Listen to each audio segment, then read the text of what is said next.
I'm going to talk to you about how being green doesn't cost the earth in a business context. Surfdome. Who is Surfdome? Surfdome's Europe's largest action sports retailer. We're part of a large group that incorporates Swell in America, Surfstitch in Australia, obviously Surfdome us in Europe. They're the retail outlets, and we also have 3 media outlets, Magic Seaweed, Stab and Garage Entertainment. Just a bit of an overview of who we are. The people we deal with, our customers, our audience, they're intrinsically linked with the environment. They're in the ocean, they're in the mountains, they're out in the outdoors. So they really appreciate the natural environment. And they understand the issues that we're faced with at the moment. We reach around 10 million people a month. We ship to about 130 countries. And we send around 5.5 million products a year from about 700 suppliers. That's the global group. Me? My name's Adam Hall. I head up sustainability for the group. You see I love the ocean too. I'm not the greatest at presenting, so just bear with me. I'm just going to talk to you about what we've done, which is the first image here. Then going to talk to you about how the responses have been from our audience, and then the business model that we actually go through. So what we've actually done, sorry I should have clicked through those at the same time. The responses that we've had on social media. Good, those text messages aren't popping up. Dolly's here, so she's helped out massively with this. And then the business model that we've actually used to achieve that. It'd be nice and light, it's the end of the day, I know. We have an environmental sustainability strategy within the group. Obviously we look at all the standard things that you would do. Renewable energy, using correct cleaning chemicals. But we have a headline sustainability activation. In the mind's eye of our customers and for our consumers, we try to keep it nice and simple with that one simple message. If people want to look deeper, then we can see what else we actually do. It's based around marine plastics. The reasons being, it's one of the biggest impacts that we can have as a business. Secondly, as Richard alluded to earlier, it's not really debatable. Everybody agrees that marine plastics is terrible. Some people are still debating about climate change, whatever. So we're focused on marine plastic because it's the biggest impact we can have, and it matters to our consumers, it matters to our customers. So our environmental strategy is literally as easy as 1, 2, 3. You've got to keep it simple. First and foremost, what's going on out there? We support a movement and a film called The Plastic Project. Tim Nunn, he's a really accomplished surf photographer and cinematographer, and he's embarking on a phenomenal voyage, taking the viewer through a whole series of content leading up to a feature-length movie, taking the viewer to the most remote locations on this planet, inspiring people with beautiful surfing, stunning scenery and surf adventure travel, all the while highlighting the fact that these remote locations are actually directly affected by marine plastic. So that's number one, what's going on out there. More on that later. Number 2, we've heard all about it, the 2-minute beach clean. It's actually a genius movement. We've been super proud to be involved with that from very early on. We find that presenting people with a problem, people just switch off. If you're bombarded with issues all the time, you just feel overwhelmed. The 2-minute beach clean is great because you can just do something about it. It's empowering people. So we've drawn them in with the issue, and then we've just said, well, what can you actually do about it? And everybody can do the 2-minute beach clean. We all know about it. It's fantastic. Now, both of these subjects actually lead into the final point, number 3, which is a relatively boring subject on its own, without these two feeding into it.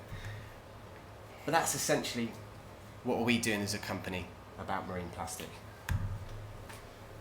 Or what are we doing about marine plastic? Very simple. We've started using refillable toner in cartridges in our warehouses. That's eliminated 0.3 tonnes of plastic. This is all annual figures. Here we go, got props. We've got rid of bubble wrap, and we now put 100% recycled paper void filling in all our packages.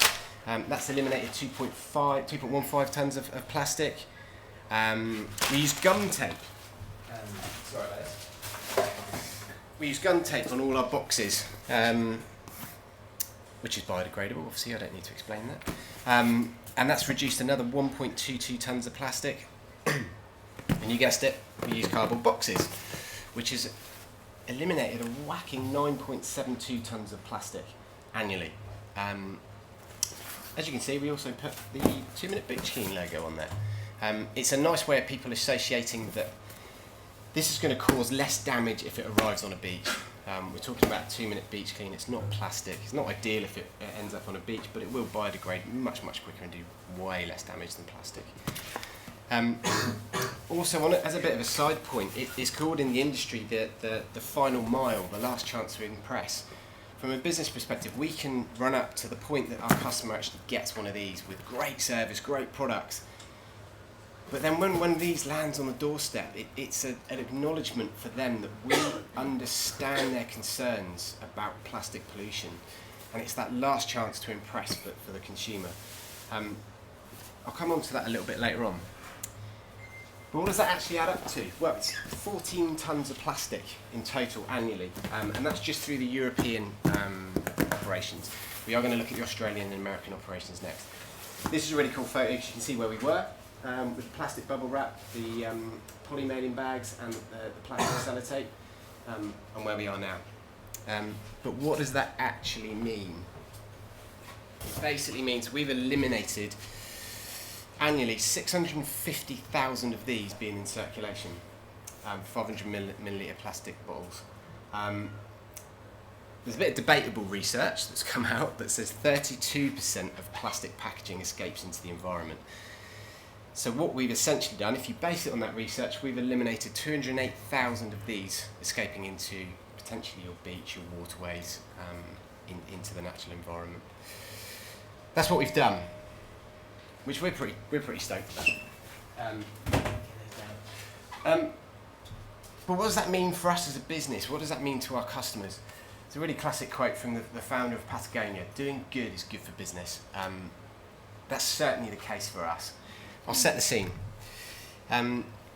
We have around 435,000 Facebook followers. Twitter's about 13,000. Instagram's about 21,000. At one stage, 1/3 of all our social media, with a massive thanks to Dolly from the 2 Minute Beach Clean, was about cardboard boxes. Now, we had a new social media manager at the time, and he was completely perplexed about this. Everyone's talking about cardboard boxes here. But it just goes to show how positive that was for us as a business. And that's one of the key messages I want to say today. Doing good is good for business. Now that's 1/3 just about cardboard boxes. I'm not talking about the massive amount of traffic that we generate from supporting the 2 Minute Beach Clean, and the fact that we're also being tagged in as a supporter with all those 2 Minute Beach Clean posts. If you add that with the plastic project posts that we have as well, that's nearly 3/4 of our social media traffic is about sustainability efforts at one stage. So it's hugely positive. I'll talk to you about the model, how we actually came to that. Because essentially, the bad news is they're 110% more expensive than standard poly bags. That's just the true cost. When you actually look at the operational cost, because these are bigger, they're more difficult to store, all those different factors, then the expense is pretty decent. Now that's difficult for any board member, any director to swallow. It's very, very much a challenge. So we went back to the drawing board, and I agreed with them that any savings I realised, I could keep, ring fence, and reinvest it into the project. So actually what we found is with gum tape, because you cut exact lengths, there's less wastage. Again, that's a bonus for the environment, which saved us money because we found efficiencies. We actually managed to negotiate renewable energy rates lower than a standard energy rate. Go out and try it, give it a go. That saved us some money. The paper void filling, that saved us money again. And the refillable toners, that saved us a huge amount. So actually what we did is we reinvested that money into that 110% more expensive box. It's light at the end of the tunnel. The net cost of the project was around £900. When you consider we send 2 million boxes a year and the size of the company, that £900 is well worth spending on the positive PR alone. So it's a positive story, but it actually gets better. Amelie's just left. She's the sustainability manager for the Eden Project. And it's testament to going for coffees and talking to people, like-minded people, and just having a chat, sharing ideas. And that's what I'm doing today, is sharing ideas. And we discussed about our packaging. Now, they have just invested in a cardboard shredder. Ding, light bulb moment. We throw away 140 tonnes of cardboard annually. Actually, it gets recycled. I say throw away, it gets recycled. And then what we do, that gets sent off on a carbon-intensive lorry. Often it's a carbon-intensive process to recycle the cardboard. The other end of the stick is we pay for this to come in on another lorry that emits carbon. We've got this resource in our own warehouse. So next year we're going to invest in a shredder, and we'll actually shred our own cardboard. It eliminates that cost that we have to spend, and it's just a super resourceful way of using resources which are in your own premises. So actually everything we're doing, 110% more expensive, it's saving us tens of thousands of pounds this entire project, which is amazing. So just to recap, plastic bottle, sorry I'm darting around here, aren't I? 650,000 of these saved, hugely positive PR, and we've saved tens of thousands of pounds doing it. Why isn't everyone doing this? It's there. Come and talk to me, I'll tell you the model, let's do it. Carry on with it. But we're not done. We're not done. I've just spoke to you about just spoke to you about outbound packaging. Now that's what we send products out to. The big issue is products come to us like this. And to give you an idea of a scale of things, that's our warehouse. And that's all the plastic that comes to us. That's 14 tonnes, that's 130 tonnes that goes through our warehouse. There's no clear solution for that. We found a solution for our outbound packaging, but there's no clear solution for this. Poly's a great material. It keeps it waterproof. You have less damaged stock. If you have return stock, it's worse for the environment because of the process it went through, and if you start throwing it away, it's see-through. It keeps dust off products. It's a fantastic product, and that's why everyone uses it, and it's incredibly cheap. It's not designed to be a disposable product, which is what's happening here. The unfortunate situation we're in is there's no clear solution to that. There's no right or wrong. There's no black or white. As Richard alluded to earlier, there are people trying to solve this problem, but we don't have the answer quite yet. So we are going to embark on a research project with Richard at Plymouth University, and we're going to try and find the best solution for that. Now we're going to look at operational factors and technological factors. We're also going to try and look at a sustainable option across the board. There's no point in having a solution that costs £1 million, but it's the best thing for the environment. It'll never fly. So it's got to be economically viable, it's got to be socially acceptable, it's got to be environmentally acceptable, and it has to be operationally acceptable. So that's something we're looking at doing. We're at the concept stage, so guys, this is me, a call to arms actually. I'm using this platform for a call to arms. In your welcome bags or goodie bags, there was a little card in there. There's some influential people in the room, and there's people that can help. If you feel this is a subject that you care about and you think you can help with, we're looking for people to be involved with the research project. There's a little card in there. If you can just tick that box, and then just put your name, email, and your company and organisation. There's a 2-minute beach clean box over here. Just drop it in there. I'll collect it later. I'll be in touch afterwards. So if anybody's here that wants to talk further about that, please do. Second point is we'll have the Plastic Project premiere next March. It'll be at the House of Vans in London. Everybody's invited. Great, come along.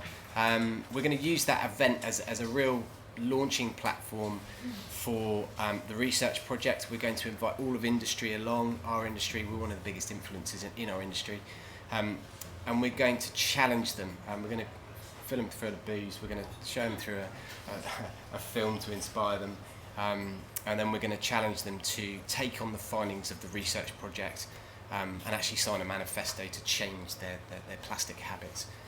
Hopefully it should be a good changer. So again, top of this card, if you want to come along, tick the box. Spaces are limited, just fill out your details, you're more than welcome to come along. So that's where we're going. Just a final thought from me, really. Told you I'll keep it short and sweet. Being green doesn't cost the earth. In fact, it can save you money. But actually, John alluded to this earlier as well in his presentation. We're a room of forward thinkers when it comes to environmentalism here. I'm going to challenge everybody to start thinking. We've just been talking about reaching a neutral point with most of what we spoke about, carbon neutral, plastic neutral. Actually, we're forward thinkers. We need to start thinking beyond neutral and actually doing repair to the damage that we've actually done. So that's my challenge to everybody and the final thought. So thank you very much.